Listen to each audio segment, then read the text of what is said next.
Hey guys, welcome back to my channel, and for the first episode of Cooking with Jess, I am so excited to bring this series to you guys over the summer and even more. For this video, we're going to go ahead and make some mango salsa with tostones. I absolutely love this for the summertime. I think it adds so much to any summer barbecue or summer gathering that you're having. It's super quick and easy to make, and I absolutely love the sweet and the salty. It is one of my favorite things to eat during the summer, and I am obsessed with mangoes, and because summer is such a great season for mangoes, I wanted to show you guys this recipe. So first things first, you're going to take your green plantains and put them to the side because we're going to go ahead and start on the salsa first. So I am just making this for one person, so I'm only using one mango, but you can double, triple, quadruple this recipe for as many guests as you are having. But I'm just starting off by cutting off my mango from the pit, and then I am going to go ahead and score it. This is just the way that I like to cut my mango personally, but you can cut yours any way that you like.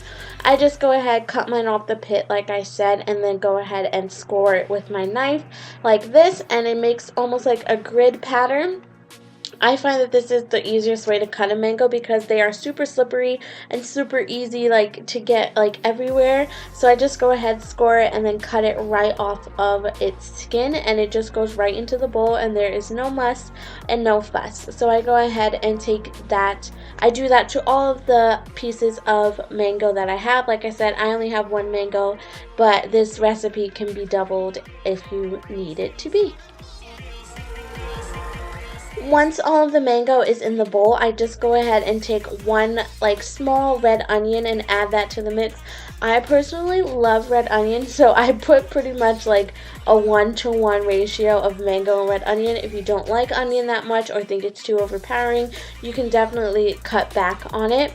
Next, I'm just taking some cilantro and cutting that up as well. I'm not a big fan of cilantro actually, so I'm not using that much, but it does add so much to this recipe, and I think it is very, very necessary. So once that is all done, I go ahead and take a lime and cut that in half and just add a little bit. This really brightens up the whole flavor of the salsa and makes it just so good. Because the mango is so sweet, you definitely want to add a little bit of tartness to it so that it balances everything out, especially when it's on top of the plantain. Now I'm just going ahead and grating in some pink Himalayan salt from Trader Joe's. I absolutely love this salt because it's not super duper artificially salty. It makes everything just so much better. And once that is all done, I'm just going ahead and mixing it all together and letting it sit off to the side. While we go ahead and let this marinate, we're going to go ahead and start on our green plantain. Before we start cutting up our plantains, I'm going ahead and heating up the oil in a pan. I'm personally using peanut oil. You can use any type of oil. You can use vegetable oil, sunflower oil, whatever type of oil you have on hand, but you want it to be preheating while you're cutting up your plantain. So I'm just going ahead and taking off the ends of my green plantain. Make sure that you're using a green plantain and not a yellow one. Yellow one makes sweet plantains, and the green ones are much, much better for making the tostones. So I'm just going ahead and cutting into the skin. This is not a banana. It is not easy to cut. It's not easy to peel, I mean. So you have to, score it and then take your knife and kind of get underneath the skin and peel it. It is quite a tough skin to get through, so it just takes some time, a little bit of love. So you just go ahead and break that off like so. Like I said, I'm only making this for myself, so I'm only using one plantain, but one plantain sometimes, depending on the size, can give you up to 10 little tostones, or even more depending on the size of the plantain, or a little less. So you just kind of have to gauge with how many guests you're having, or if you're just making it for yourself. I think one plantain is definitely enough. So once I'm done peeling the plantain and everything like that, I'm going ahead and chopping it up. You want your slices to be pretty thick because, like I said, we are going to smash these. So you don't want them to be too thin because then it won't be able to hold the salsa and it just won't be good. So you want them probably half an inch thick or so that when we mash them with the masher, they come out nice and wide, but they're still thick. if that makes sense. I'll show you guys once we start frying them up, but I just went ahead and set them up so you guys could see how thick they were. And they are not thinly sliced. They're not like potato chips or anything like that. These are really thick slices of plantain. So you definitely want to make sure that your slices are not too small, because I have made that mistake before in the past. So once our oil is all preheated, I'm going ahead and using some tongs and adding these to the oil. As you can see, my oil is pretty hot because it is sizzling as soon as I put the plantain into the oil. And that is key, because you don't want the oil to be too cool, because then it won't cook the plantain all the way through.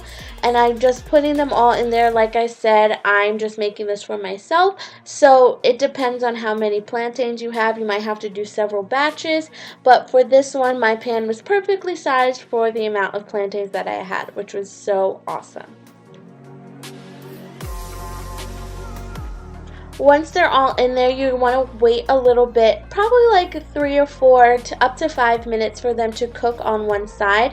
You know that they're done when they don't stick to the pan anymore. That means that they're nice and golden and they're ready to turn.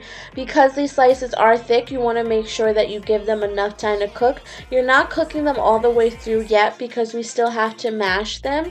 So just giving them that golden color on the outside is what we're doing at the moment. Just cooking the outside, and we'll cook the inside once we mash them. So I'm just going ahead and turning these like so. I absolutely love this golden yellow color that these have. So once again, I'm going to wait another like 3 to 5 minutes for these to cook on the other side. Now I'm going ahead and taking these out of the oil and putting them onto some paper towels just to drain off any of the excess oil, so that it's not super duper oily when we bite into them with the salsa on top.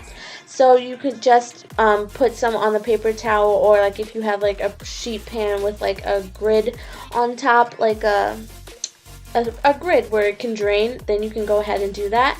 I used to have a masher that my family got from Puerto Rico when we went, but I don't know where it went. So I'm using my spatula just to mash them. You can do this. You can use a plate. You can use the back of a spoon. You can use whatever you have on hand. You just want them to be mashed down. So once you mash them, you're going to go ahead and put them back into the oil so that they can fry up and become super duper crispy. And you also want to have the salt really close by, because as soon as they come out of the oil, you want to salt them, because that makes it so much easier and so much tastier, because the salt absorbs into like the plantain so much better if you use it when it's straight out of the oil.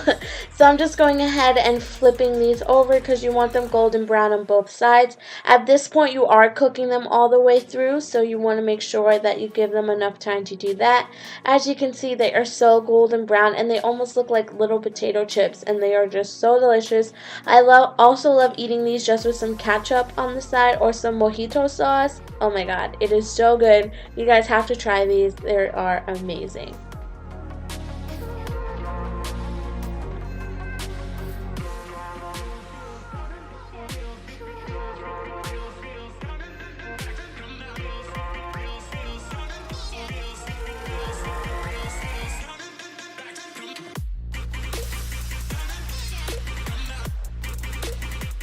Once they're done cooking, I go ahead and take them out and put them on a paper towel again, just so that they can drain, and I go ahead and salt them.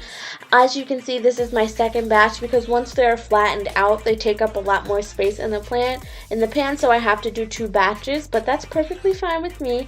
So as you can see, I'm just taking these out of the pan because they are all done and nice and crispy and delicious. So I'm taking them out, salting them, and then we can go ahead over and get our salsa once we're done.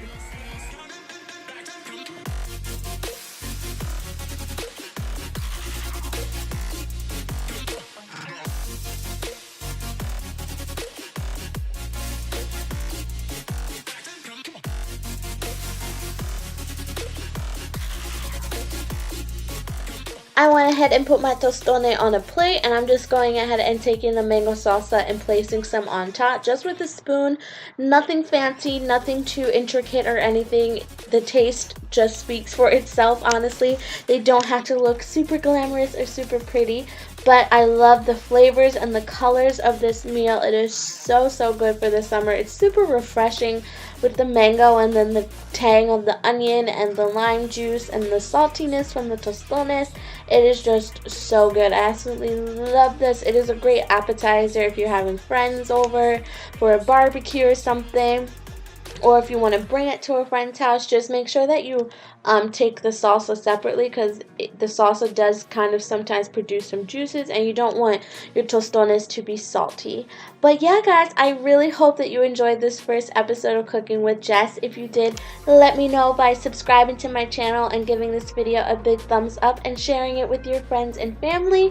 I hope you guys enjoyed, and I will talk to you in my next video very soon. Love you girls. Mwah.